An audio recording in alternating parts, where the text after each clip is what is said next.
Good day, everyone. So this is the continuation of the report of Group 5. Our topic is dispersed system. In simple term, a dispersed system is a mixture where one substance is evenly spread or distributed throughout another. For example, kung meron tayong mga gamot na hindi natutunaw ng tubig, we can disperse it sa tiny we can disperse it into a tiny particles para maging suspension or emulsion ito. So, ang common example ng mga ganito sa pharmacy are suspension like amoxicillin suspension, emulsion like lotion or creams, and gels like burn ointment or facial gels. So, dispersed system helps make drug more stable, easier to take, and sometimes even better tasting. So for the next slide, in dispersed system, meron tayong dalawang main parts, which is the dispersed phase and the dispersing phase or dispersion medium.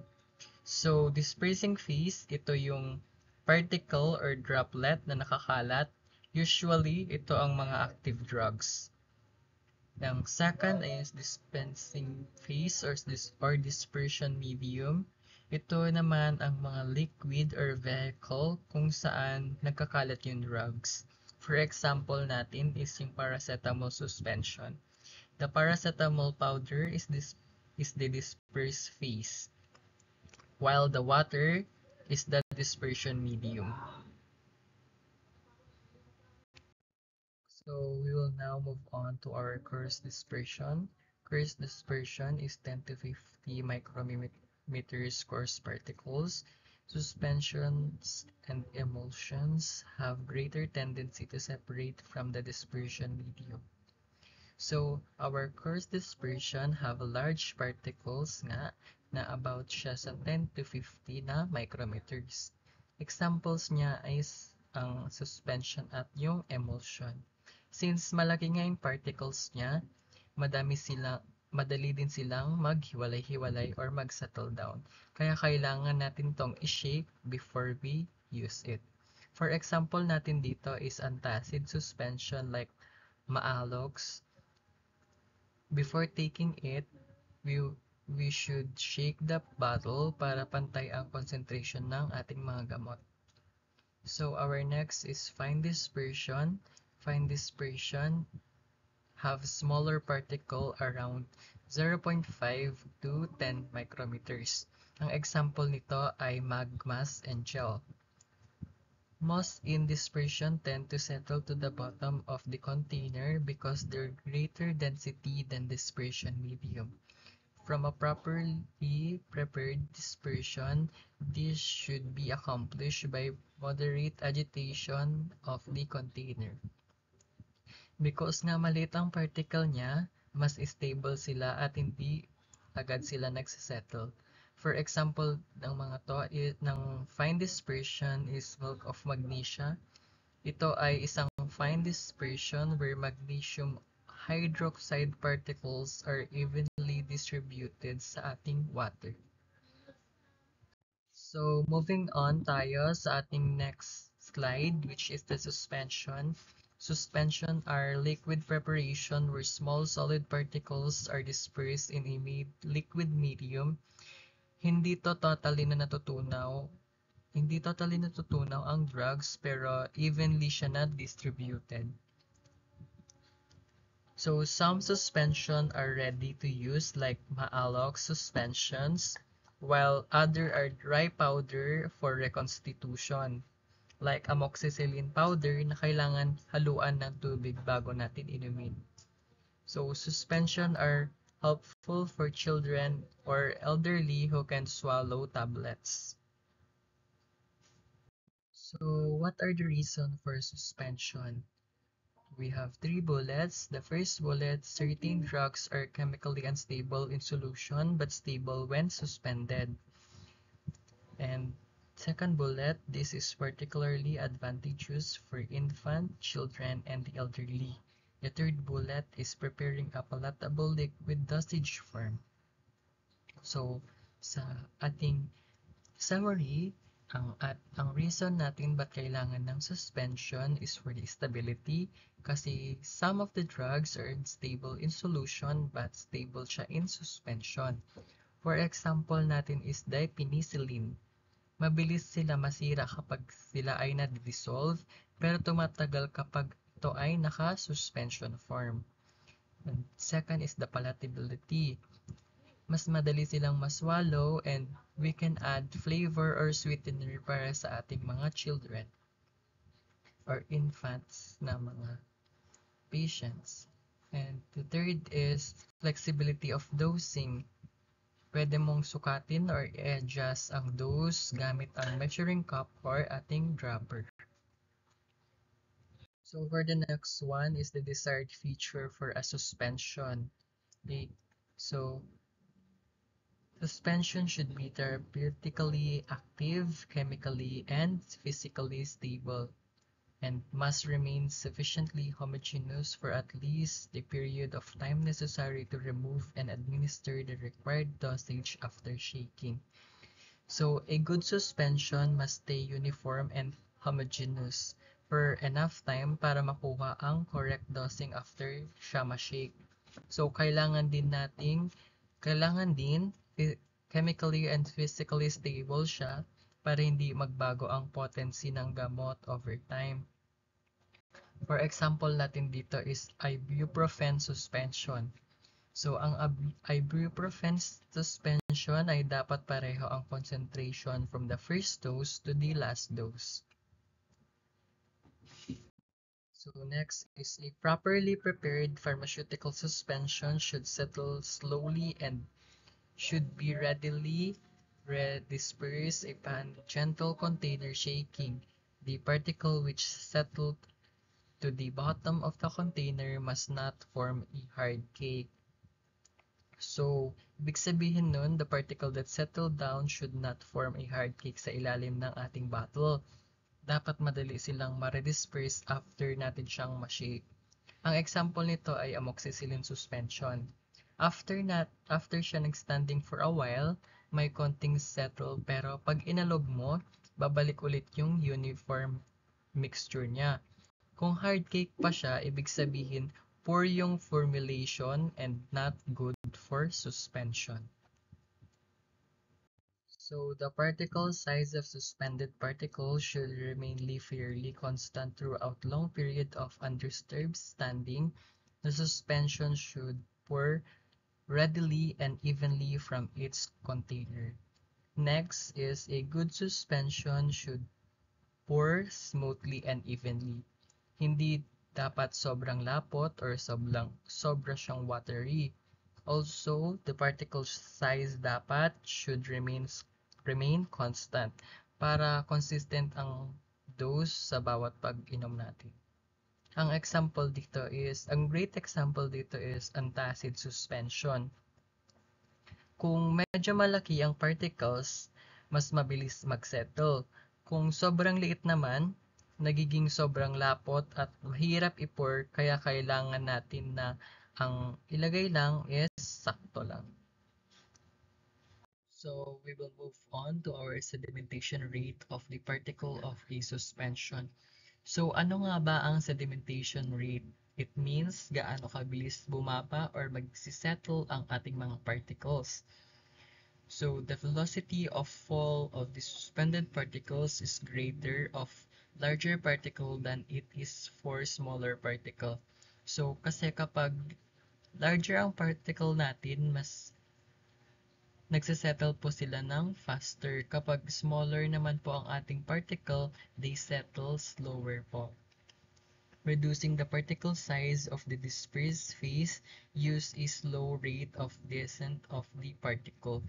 The density of particle is greater than that the vehicle. Sedimentation rate may be reduced by increasing the velocity of the dispersion medium. So to make suspension stable, we reduce the particle size like using micropulverization or jet milling, which is madidiscuss siya mamaya sa previous slides natin. So example nito is zinc oxide lotion. The particles are milled to a very fine powder para hindi agad sila lumubog sa liquid. Also, kung mas malapot ang medium natin, mas mabagal ang pag-settle. Kaya minsan nilalagyan ng suspending agent like our methyl cellulose or bentonite, which is matatakal din natin sa next slides din. So now, let's talk about the suspending agents. In suspension, may mga solid particle na nahahalo sa liquid pero hindi sila totally na natutunaw over time. This particle will naturally settle down sa ilalim lalo na kung mabigat o malaki sila. So dito pumapasok ang role ng ating mga suspending agents. So first of all, ano nga ba ang suspending agents? Suspending agents natin ay isang substance na pinapalapot ang ating liquid para bumagal ang pagsettle ng mga solid particle. Bukod doon, pinipigilan din nito ang pagbuo ng hard cake sa ilalim ng bottle. Imagine nyo na lang parang malabnaw na gel yung mga particle para silang nakasabit sa loob ng gel like liquid kaya hindi agad sila lumulubog. So, bakit nga ba important ang ating mga suspending agent? Number one is evenly distributed ang drug particle sa buong mixture. So, number two na tayo para madali silang ma-shake at bumalik sa uniform form after standing. Number three is para consistent ang dose sa bawat pag-inom or takal natin ng gamot. Number 4 is para maganda ang texture at appearance ng ating mga products. So, ano nga ba ang mga example natin dito? Ang example natin dito is the Maalux suspension. May metal cellulose as ito ay suspending agent para manatiling pantay ang ating mixture. Meron din tayong milk of magnesia, gumagamit ng bentonite clay para hindi sila agad magsiksikan ang magnesium hydroxide dun sa ilalim ng ating bottle. Meron din tayong amoxicillin suspension, dry powder, may santan gum or carboxy methyl cellulose sila para maging smooth at stable kapag hinaluan ito ng tubig. So in short natin, ang suspending agents act like a stabilizer that keep the drug evenly suspended in the liquid or make the medicine look, taste, and feel better for the patient. So, under sa ating suspending agent, meron tayong one major group which is hydrophilic colloids. Hydrophilic means mahilig sila sa tubig. So this substance absorb water easily and form a thick or vigorous mixture. Ang ginagawa nila ay babalutin or i-coat ang mga solid particle para hindi sila magdikit-dikit para bumagal ang pagsettle. So now let's go sa mga kuan nila. So now naman ay undergo tayo sa mga examples na. So, for number one is acacia, usually used as 35% dispersion in water. Natural gum na ginagamit bilang thick solution or mucilages. So, ang acacia ay pinakamaganda ang lagkit o viscosity nito sa pH 5 to 9. Kadalasan din ginagamit ang acacia sa emulsion at oral suspension. Ang downside nito is madaling masira ng bakterya kaya kailangan ng preservative. For example, ginamit ng traditional syrup emulsion o antacid. Ginagamit sa traditional syrup or emulsion o antacid preparation. Number 2 is tragacant. So, tragacant, isa ring natural na gum ginagamit sa 6% mucilages. Mas malapot ito kaysa sa acacia at mas stable sa acidic environment. So, maganda ito sa oral suspension kasi nakakatulong sa smooth texture. Ang example nito ay ginagamit siya sa tramadol suspension formulation. Next is the methyl cellulose. Ang methyl cellulose ay isang anionic polymer. Ibig sabihin, hindi ito madaling maapektuhan ng acid or electrolytes. Stable sa init at liwanag. Natutunaw sa malamig na tubig pero hindi sa mainit. Ang methyl cellulose naman ay example na ginagamit sa maalok suspension at topical gels. For the last one, the carbomethyl cellulose. So, ang carbomethyl cellulose natin, sila ay isang anionic material, meaning may negative charge sila. So, madali silang matunaw sa tubig at nagbibigay ng mataas na viscosity. Pero kapag matagal na nainitan, bumababa ang lagkit nito. Ang example nito ay ginagamit sa amoxicillin suspension at ibuprofen suspension para di agad maghiwalay. Kagaya ng nasabi ko kanina sa slide na in-explain ko. So, overall, ang summary natin sa hydrophilic colloids, ang hydrophilic colloids natin help suspension stay smooth, uniform, and easily to shake. They make sure that every spoon of medicine contains the same amount of drugs, and it is very important in dosing, accuracy, and patient compliance. So, next slide na po tayo.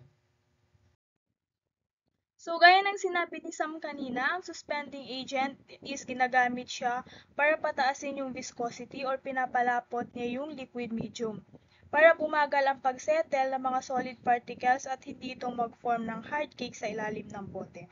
First is clays. Ang example niya is si bentonite and vigam. Sila naman is mga anionic, may negative charge sila kapag na-disperse sila sa water. Ang key feature nila ay thixotropy, which is pag hinayaan mo lang sila, magiging gel-like sila at stable naman yung suspension. Pero pag ni-shake mo, magiging fluid ulit siya, which is madali na lang siyang i-take. Next is other agents, include agar, chondrous, or carrageenan, gelatin, pectin, and gelatinized starch.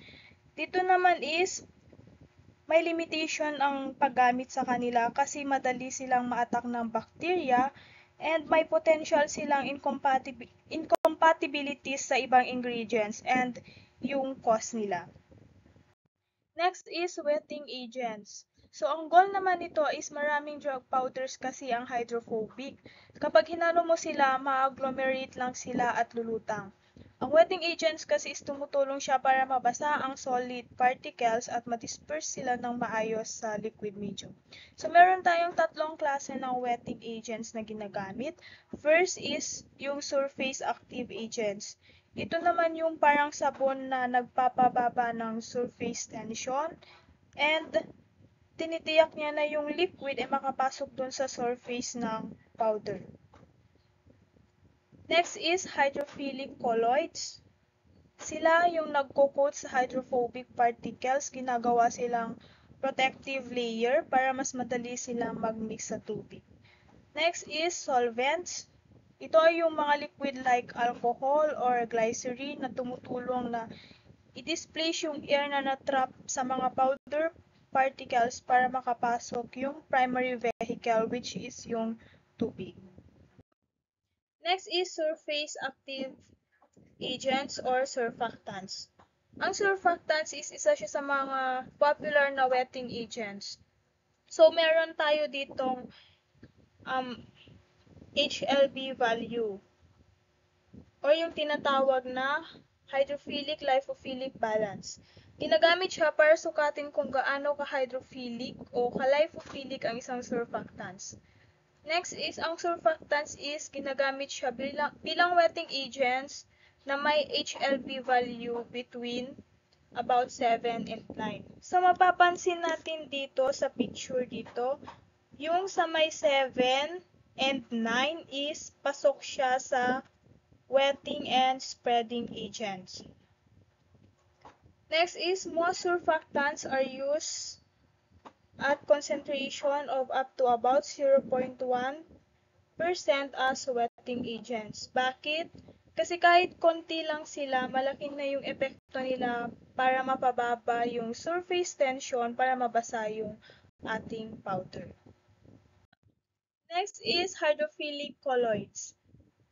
Ito is other type ng wetting agent which is mahilig siya sa tubig. Kaya nga hydrophilic, di ba? So, ang function niya is protective colloid siya. Kino-coat niya yung mga solid hydrophobic particles. Ang coating nito is yung tinatawag nilang multimolecular layer. Kapag nabalutan na yung powder, nagiging parang hydrophilic na rin ang surface nila, kaya madali na lang silang ma-disperse. Next is solvents. So, di ba, dun sa mga particles na ginagamit natin sa suspension is madalas may mga natatrap na hangin doon. So, ang solvents, ang ginagawa niya is pinepenetrate niya doon sa mga loose na agglomerates ng powder at tinatabon niya yung hangin na natrap doon. And dahil dito, mas padali nang mabasa yung powder ng dispersion medium at maayos na siyang ma-disperse. Next is flocculating agents. Controlled flocculation is usually achieved by a combination of particle size control, the use of electrolytes to control zeta potential, and the addition of polymers to enable cross-linking to occur between particles. Ito yung pinaka-critical na part ng stability ng suspension kasi hindi lang sapat na maging stable yung suspension, kailangan ding makontrol yung stable niya.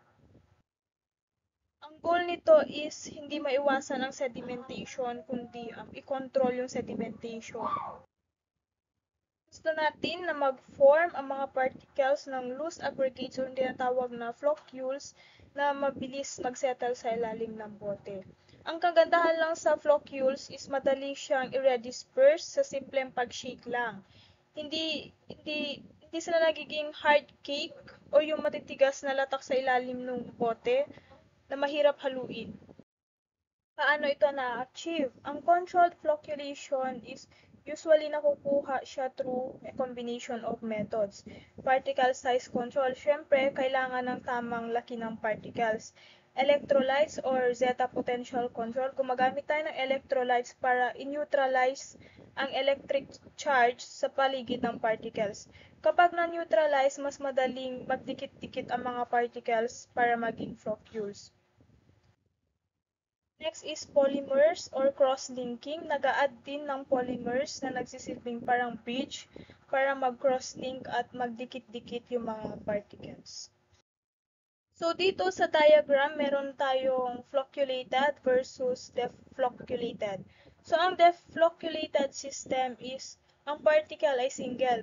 Bumabagal yung settling, pero kapag nag-settle, nagiging hard cake siya at mahirap siyang i-redisperse. Unlike dun sa flocculated system na ang particles is loose aggregate siya, mabilis silang mag-settle, pero ang sediment is madaling haluin or redispersible. So, dito meron tayong tatlong klase ng flocculating agents: electrolytes, surfactants, and polymers.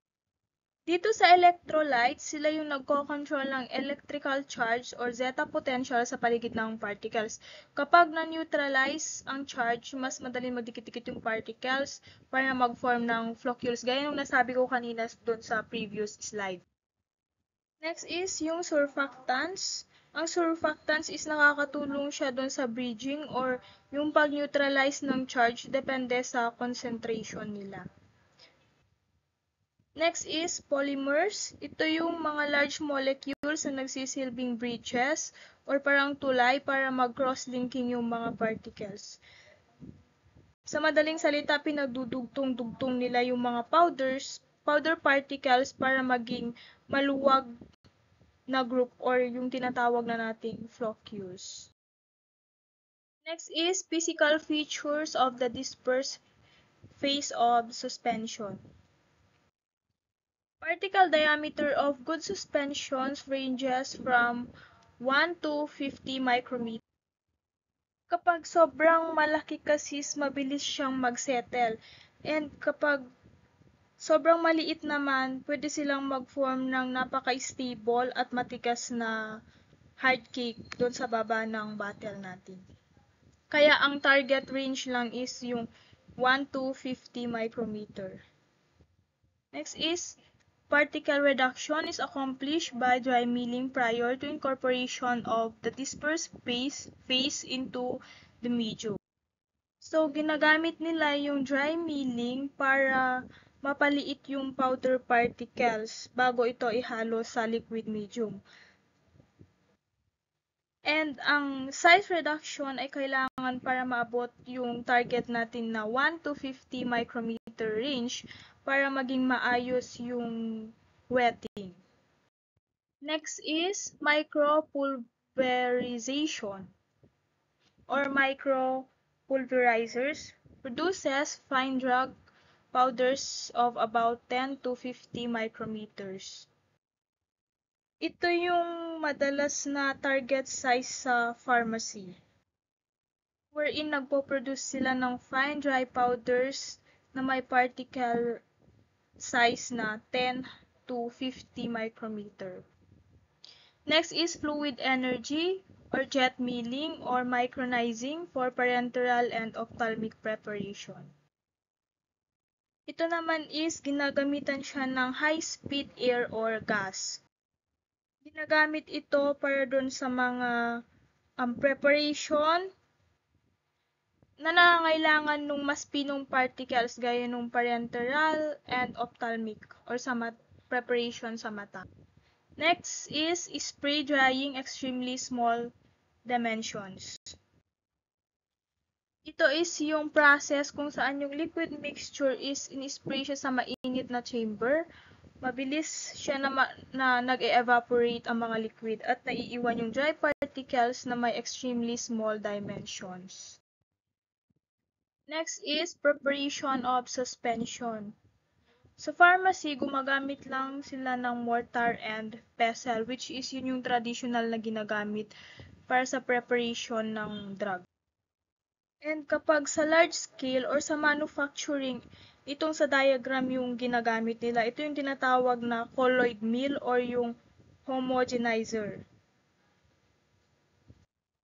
Ito yung ginagamit para sa mass production ng suspension. Ang equipment kasi na to is gumagamit siya ng mataas na shear force para lalo niyang paliitin or i-homogenize yung particles sa suspension or pagpapantay-pantayin niya yung particles sa suspension. For extemporaneous compounding of suspension, since some patients have difficulty swallowing solid medicines, the pharmacists prepare a liquid form specially for that patient based on their prescription. First, the contents of a capsule are emptied or a tablet is crushed into a fine powder using a mortar and pestle. Then a vehicle, which is your liquid agents such as a syrup, water-based solution, or other suitable suspension medium is gradually added to form a smooth paste, and then more of the vehicle is added until the suspension reaches the desired volume. Next, which is rheology, the study of how materials, it looks at how thick or thin powders, fluids, and semi-solids are. Next is your Newtonian flow. It have a constant viscosity that doesn't change no matter how much force you apply. Example of this is your water and air. So viscosity is the measurement of a fluid's resistance to flow. And then yung force that I said earlier, it is the your shear rates. Next is the non-Newtonian flow. Their viscosity changes when force is applied. So they did not follow Newton's law of flow. And then, meron pa yung tatlong class. So we have the pseudo-plastic substances, or also known as your shear thinning system. So here, it gets thinner and flows easier the more you stir or shake it. Example of this is your gums. So next is your dilantant, or also known as your shear thickening system. So this one becomes thicker when stirred or shaken harder. Uh, Example of this is your cornstarch. And then next is your Bingham bodies, or plastic flow. This one needs a certain force or push before it starts to flow. So this would be an example. Example here is your toothpaste. And then next is your packaging and storage of suspension. So suspension are best kept in containers with wide opening, which makes it easier to shake the mixture and pour it out without spilling. The container should be sealed tightly to prevent contamination and evaporation, of course. The preparation should be stored away from extreme temperatures and light, since those conditions can affect the stability of the medicine. Yun. Please. Yeah. Next is your examples of oral suspensions. First, we have your antacid oral suspensions. Antacid suspensions help neutralize excess stomach acid. They are used by people with peptic ulcers, acid indigestion, or heartburn. And it can also relieve acid reflux. Most acids are made of water-insoluble compounds that work in the digestive tract to reduce acidity and soothe irritation. So, examples of this, and also the side effects of these examples would be your sodium bicarbonate. So, yung sodium, it can cause overload and alkalosis, which patients should avoid in which patients should avoid na naka-low sodium diets. And then magnesium compounds may cause diarrhea and are unsafe for patients with kidney problems. So the drug interactions in this is your reduce of absorption of antibiotics and iron, and then separate dosing times. So patients prefer taking liquids because it often tastes better and are easier to take than tablets. Next is your antibacterial oral suspensions. It is used to treat bacterial infection in patients, especially children or those who cannot swallow tablets. Example of this is your erythromycin. And then, since many antibiotics are unstable in solution, they are made as a suspension or dry powders for reconstitution. And then that your liquid suspension make dosing easier for infants and children. So sa packaging, it have those droppers for accurate dosing. So in antibacterial oral suspension, these have rather it contain an aqueous base that is sweetened, flavored, and colored for better taste. Next is your barium sulfate. Its purpose is for diagnostic or therapeutic purposes. That, how do I say it? A few example of this. This would be your rectal suspensions, and then barium sulfate is your example, which is for the X-ray imaging of the GI tract. And then another one example is your mesalamine or Rowasa for inflammatory bowel disease.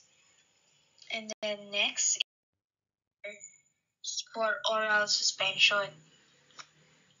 So dry powders or your granules that must be reconstituted with water before use, often used for antibiotics and other medication.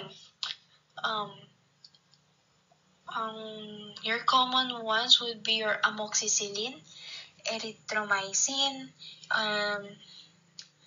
This one use flavorants or sweeteners, stabilizers, and preservatives to improve taste and stability. So when you're doing reconstitution, you carefully add purified water to the powder, and accurate measurements are important to ensure na correct yung drug concentration. We did this in our dispensing during summer. So yes, if you guys remember, nung reconstitution, we poured the water slowly and also shake it slowly na and properly too.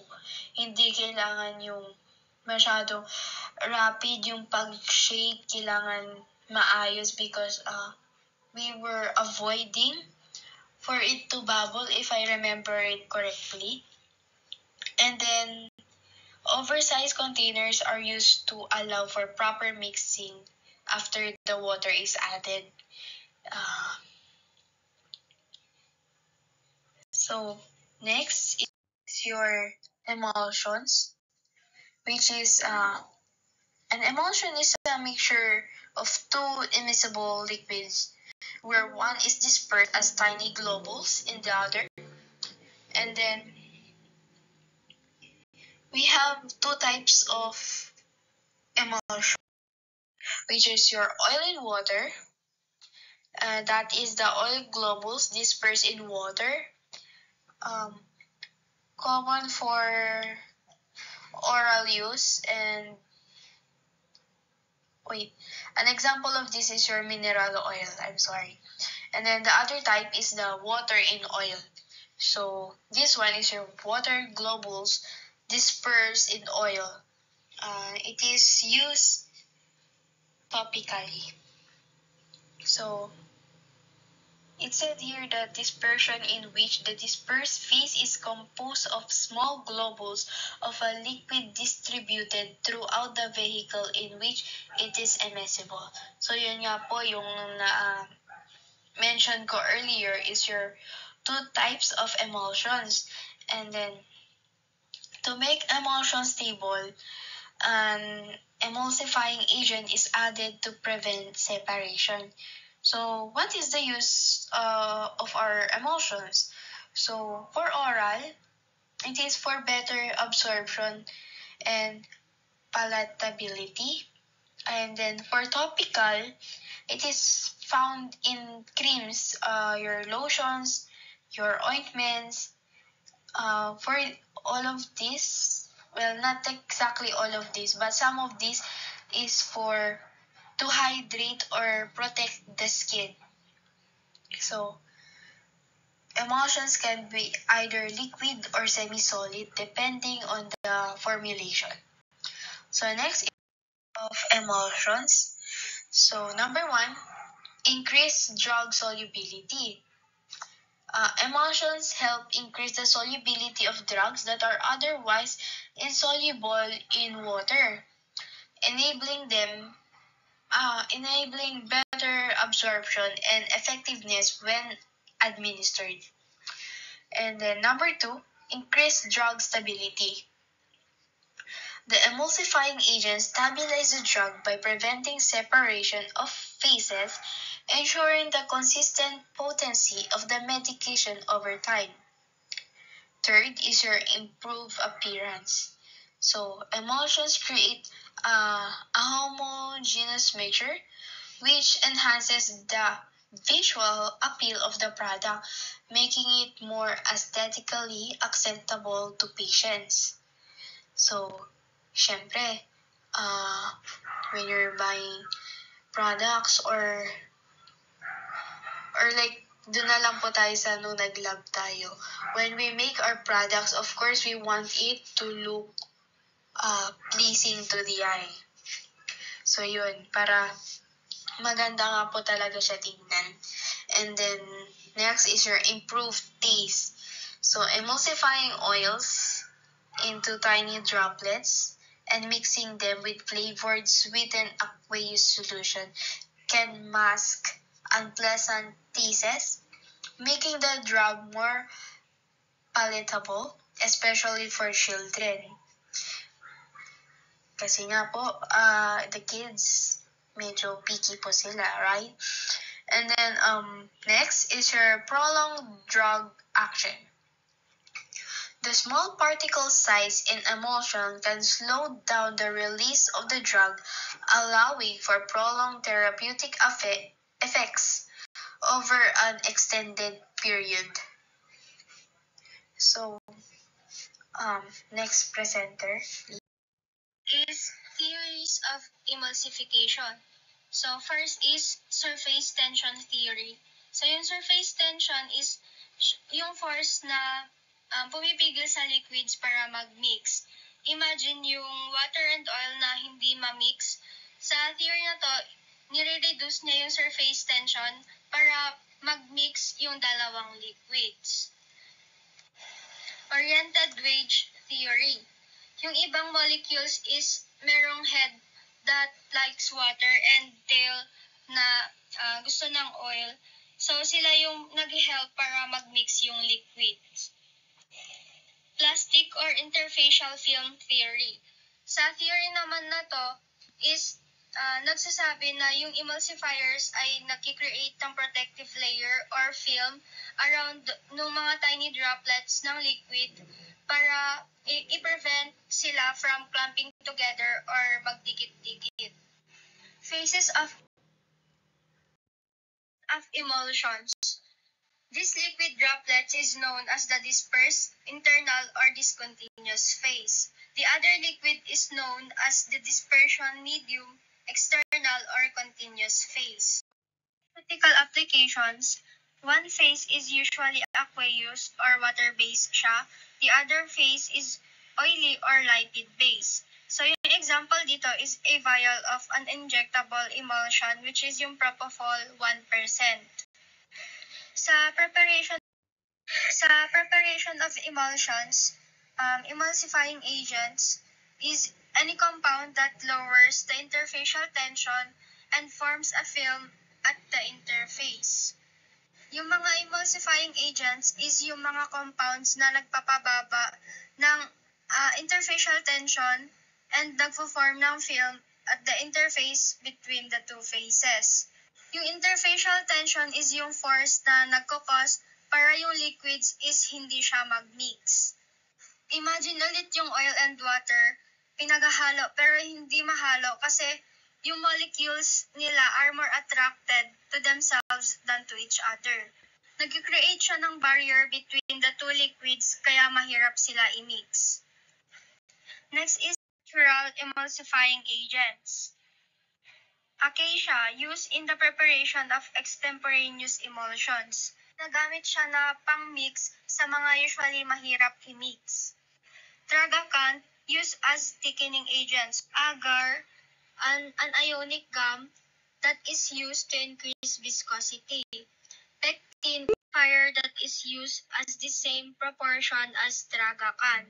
So yung pectin at saka agar is pareho lang sila sa tragacanth. Gelatin provides good emulsion stabilization in the concentration of 0.5 to 1%.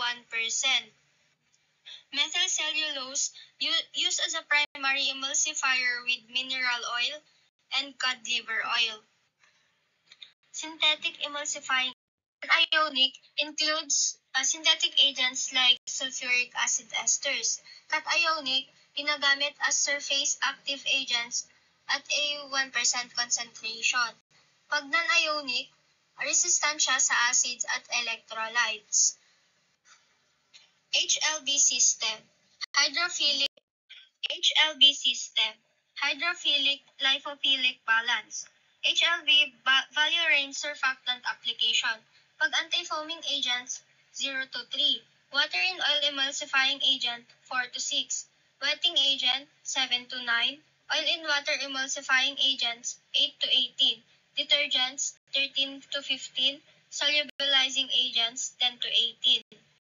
Surfactants and their HLB values. Sa yung table dito is list siya ng mga various agents like ethylene glycol diesterates, mga methyl cellulose, and iba pa, tsaka yung specific HLB values nila.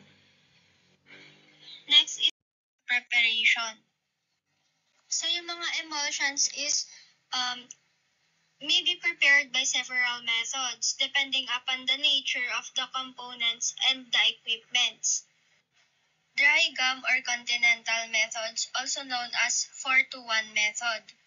Yung ratio is 4 parts oil, 2 parts water, 1 part gum. Yung example ng gum is acacia.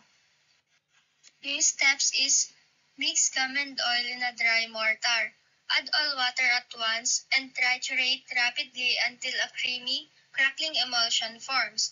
Add other ingredients and bring to final volume. Note, works well with fixed oils. Use 3-to-1 or 2-to-1 for difficult oils. Tools, mortar with rough surface or a blender. Wet gum or English methods. Same ratio, 4-to-1 but different order. Steps, prepare mucilage or gum plus water. Add oil slowly with continuous trituration. Add extra water if mixture becomes too thick. Mix well and add other ingredients. Note, easier to control but slower than the dried gum methods. Battle or Forbes battle method. Used for volatile or light oils. Steps, put gum and oil in a dry bottle and shake well. Add water in portions, shaking after each addition. Dilute to final volume. Note, quick and convenient but not suitable for viscous oils. Auxiliary method, used to improve emulsions made by other methods. Process, pass the emulsion through the homogenizer or blender to make droplets smaller and ensure smooth texture. Result, more stable and uniform emulsion. Sand soap method. Soap forms during mixing and acts as the emulsifier. Example is calcium soaps, water in oil type, made by mixing vegetable oils like olive oil with lime water. Forms calcium oleate. Use good for skin, softening creams, and protective ointments. Next, examples of oral emulsions. First one, mineral oil emulsion. Used as a laxative to relieve constipation by lubricating the stool and easing its passage. Castor oil emulsion. Functions as a stimulant laxative, increasing bowel movements. Lastly, Simeticone emulsion, an anti-foaming agent used to relieve bloating, discomfort, and pain caused by excess gas in the stomach and intestines. Next, gels. Gels is a semi-solid system, means hindi sila totally solid pero hindi rin totally liquid. Made from inorganic particles o kaya malalaking organic molecules na nakapalibot at pinapasok ng isang liquid. Thixotropy.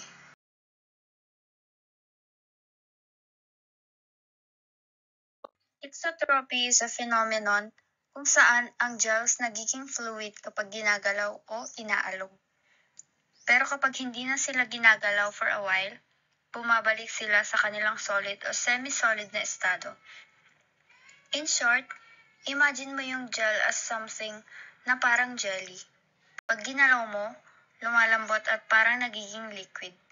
Pero pag hinayaan mo lang, babalik siya sa dati niyang form na parang solid. Next, terminology related to gels. First one is imbibition.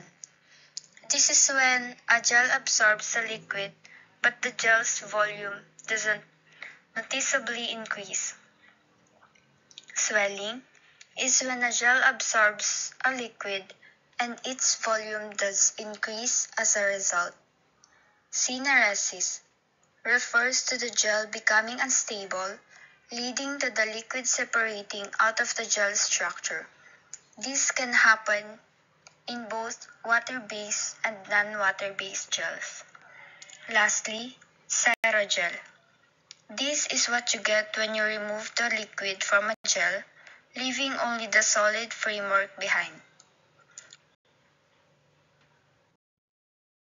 Classifications and types of gels. Inorganic hydrogels. These gels are made from inorganic materials and have an affinity for water. Example is bentonite magma. Organic gels. These gels are made from organic materials. Example, gum tragacanth. Hydrogels. In general, hydrogels are a broad category of gels that are water-based. Example, natural gums. Organogels. These are gels where the liquid phase is an organic solvent. Carbowaxes. These are polyethylene glycols that can form gel-like consistencies, often used in pharmaceuticals and cosmetics. Jellies. This is a general term for gels, often referring to edible gels made with gelatin or pectin. Next, of magmas and gels. Some magmas and gels are made by causing a dispersed phase to precipitate, creating small particles with a gelatinous texture. They can also be prepared by directly hydrating an inorganic chemical, which then forms the dispersed phase of the dispersion. Example of gelling agents. First one, alginic acid. Used as a thickening agent in gels at concentrations of 1 to 5%. Bentonite magma. Used as a suspending agent. Carbomer or carbopolyol resins. Used in water-based preparations. carboxymethylcellulose can be used to produce gels at concentrations of 4 to 6%. Carboxymethylcellulose sodium, soluble in water at all temperatures.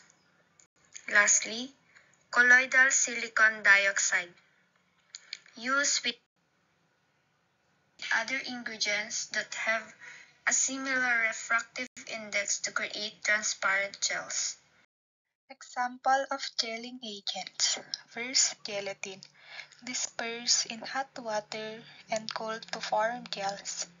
Uses widely used in the food industry for making desserts, jellies, and candies. In pharmaceuticals, it is used to make capsule. Next, methyl cellulose, long-chain substitute cellulose that can be used to form gels in concentration up to 5%. Uses: use a thickener, emulsifier, and stabilize in various food products. In pharmaceutical application, it is used as a binder, in tablets, and as a viscosity increasing agent in topical formulation. Next, magnesium aluminum silicate forms a firm toxitropic gel of about 10%. Uses: use a thickening agent and stabilizer in cosmetic and personal care products. Also used in pharmaceutical suspension to improve stability. Lastly, base or gelin, mixture of 5% molecular weight polyethylene and 95% of mineral oil. Uses: use as a base for topical ointment and cream in pharmaceutical and cosmetic formulation. Poloxamir or pluronic, a waxy white free-flowing granules that are partially odorless and tasteless. Used in pharmaceutical formulation as a solubilizing agent, emulsifier, and stabilizer. Also used in cosmetic and personal care products for their emulsifying and cleansing properties. Polyvinyl alcohol, used at concentration of about 2.55 in the preparation of various jellies that dry rapidly when applied to the skin. Other example of gelling agents is povidone. So, ang povidone is isang water-soluble synthetic polymer. So, ginagamit siya for antiseptic sa sugat and ginagamit siya as binder for tablet and as stabilizer for eye drops. Next is sodium alginate, used to produce gels in concentration up to 10%. So ito naman is isang polysaccharide siya na nanggagaling sa brown algae, which is ginagamit siya for drug encapsulation. Next is tragacanth gum, used to prepare gels that are most stable at pH 4 to 8. So ang tragacanth gum is isa siyang natural gum which is galing siya sa genus Astragalus. Ginagamit siya to prepare gels, most stable sa pH 4 to 8 gaya yung nasabi dyan sa PPT. And ginagamit siya as emulsifying agent and suspending agent. Example of magmas and gel. First, bentonite magma, employed as a suspending agent. Second, aluminum hydroxide gel USP, white viscous suspension. Third, milk of magnesia, used to ensure fine flocculent gelatinous precipitate of magnesium hydroxide.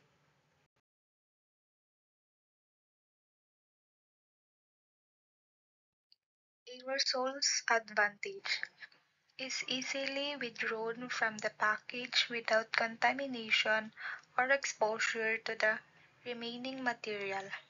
Second, presentation are tools that can be used as lecture.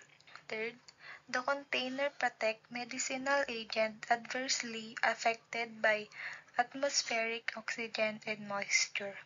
Fourth, topical medication may be applied in a uniform thin layer to the skin without anything else touching the affected area. Fifth, aerosol application is a clean process requiring little or no wash up by the user.